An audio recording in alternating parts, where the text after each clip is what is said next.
Au fur et à mesure que l'homme grandit, il prend connaissance de ses qualités, il prend connaissance de ses capacités, de sa beauté. Et après avoir fait un portrait de son identité, il se reconnaît. Et s'il ne fait pas attention, son ego risque d'atteindre un niveau surdimensionné qu'il ne pourra plus contrôler.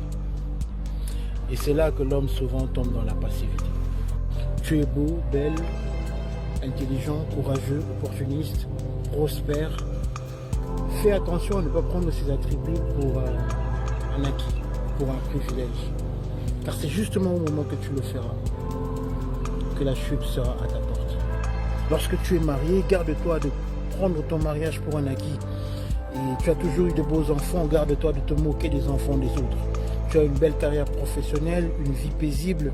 Veille à ce que l'orgueil ne se joue point de ta conscience, à tel point de te faire croire une seule minute que le malheur n'arrive qu'aux autres et que ce bonheur éphémère est le fruit de tes propres efforts.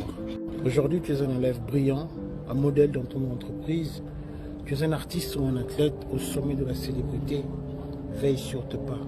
Ne prends jamais tout ce que tu as ou tout ce que tu es pour un acquis.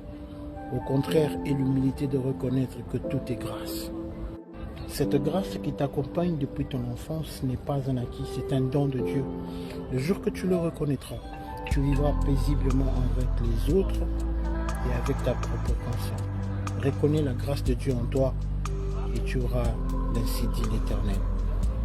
Que la paix soit avec vous. Au revoir.